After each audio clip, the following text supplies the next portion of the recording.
Deixa eu fazer uma pergunta para você que é membro de alguma igreja reformada, independente da confederação ou da denominação, mas é uma igreja reformada, que segue princípios, não é, de culto, seja o princípio regulador de culto ou os princípios reformados mesmo, no sentido geral, né, o princípio regulador de culto. Deixa eu perguntar para você uma coisa. Alguma vez algum irmão, algum membro da igreja se queixou do culto, se queixou da liturgia, como ela é aplicada? Alguma vez alguém já falou que acha a liturgia muito amarrada, muito parada, é sempre aquela mesma coisa e gostaria de algo um pouco mais dinâmico, mais solto, sabe? Que a pessoa pudesse talvez até interagir mais, se sentir um pouco mais livre no momento do culto. Você já ouviu esse tipo de coisa? Esse tipo de questionamento não é tão incomum assim, não é? E é o questionamento que vem de pessoas que estão com o coração bem confuso com relação ao que o culto solene é, o que ele significa e o que nós estamos fazendo ali, tá? Existe geralmente na mente dessas pessoas, não é? Nas suas reivindicações, no que elas dizem, um tipo de anseio por maior espontaneidade. E basicamente para elas é contraditório, não é, ser espontâneo na hora do culto solene e obedecer à risca à liturgia, certo? Pessoalmente falando, eu tenho uma dificuldade muito grande com mudanças. Eu não gosto de ver coisas mudando, né? Então, por exemplo, eu não gosto de que alguém mexa no meu escritório, eu não gosto que alguém tire as coisas da ordem que eu deixei, eu não gosto, isso me incomoda. E até mesmo pensando com relação, uma coisa particular minha, né? Mas até mesmo com relação à questão do culto, por exemplo, não é, aos princípios, nós temos os princípios reguladores de culto, né? Os princípios bíblicos acerca do culto, e portanto seguimos. Então tem uma liturgia na igreja, ela tem sentido, ela obedece a uma lógica do evangelho, tá? A lógica do pacto. Então há uma comunicação, é um diálogo pactual. Deus fala, seu povo responde. Deus fala, seu povo responde, e assim por diante. Naquela ótica de que o Senhor fala por sua palavra, respondemos cantando um salmo, cantando um hino bíblico realmente, ou então respondemos, né, orando, não é? Deus fala por sua palavra e assim também damos resposta ao Senhor como congregação. O culto todo é racional, ele é bem direcionado, ele tem sentido, todos nós somos conscientizados do que estamos fazendo ali, certo?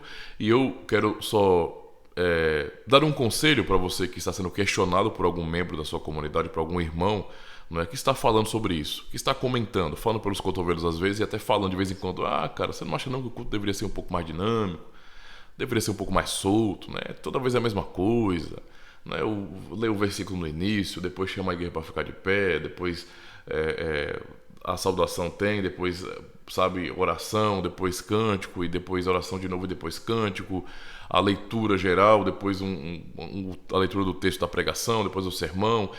Eu estou meio que cansado disso. Eu acho que poderia ser um pouco mais solto, né?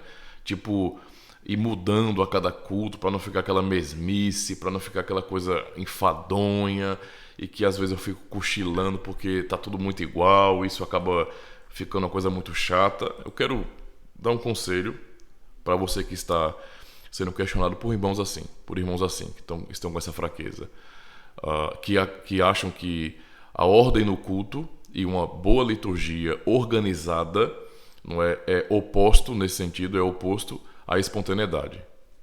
Então essa é a resposta, não é? Se nós amamos ao Senhor e temos a convicção de que Deus nos chamou para servi-lo em adoração e que o culto é um serviço sagrado que prestamos a Deus por chamado dele gracioso, não é? E eu amo ao Senhor, então para mim será espontâneo obedecer toda a ordem da liturgia. Não é nada mecânico. A ordem no culto, a ordem da liturgia não torna o culto mecânico, não é? O que torna o culto mecânico são os corações frios. O que torna o culto mecânico são as pessoas irem ao culto sem terem um propósito real de adorar a Deus.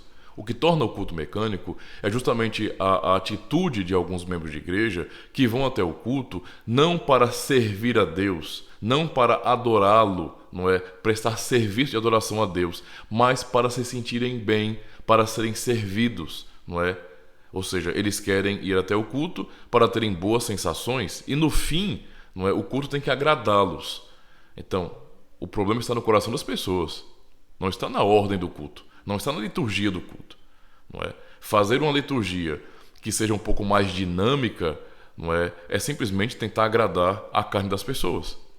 Só isso, nada mais do que isso. Tem que ser direto e reto aqui, não é? Se estamos dispostos, não é, como pastores, como presbíteros, a estarmos alterando a ordem da liturgia, não é, colocando alguma coisa diferente, não é, deixando a coisa um pouco mais mixada, diferenciada, para que as pessoas se sintam melhores, então nós estamos no fim não servindo a Cristo no culto, mas na verdade servindo as pessoas, não é? Entendeu o que eu quero dizer? Não é? Estamos agradando ao homem e não a Deus.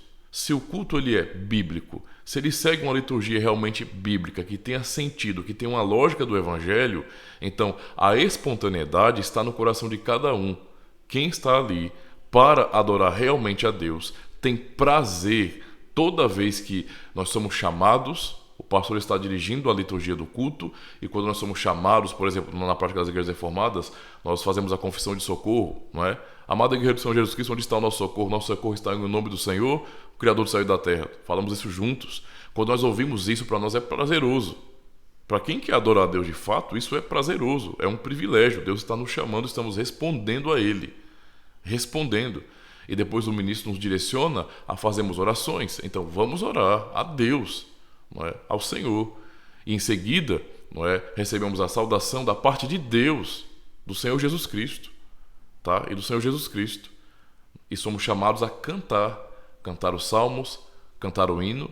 Ora, se nós temos o coração de adorador, se realmente amamos ao Senhor e entendemos a bênção que o culto é em nossas vidas e o privilégio glorioso do santo chamado, da santa convocação, não haverá prazer em nós de sermos chamados para cantar, confessar a nossa fé, ouvir a palavra. Será prazeroso demais se realmente, não é, temos esse propósito quando saímos de nossas casas, não é, em direção ao lugar onde nos reunimos para adorar a Deus. Então, dê essa resposta, não é? Pode ser um pouco mais curta, é claro, tá bom? Só estou refletindo com vocês.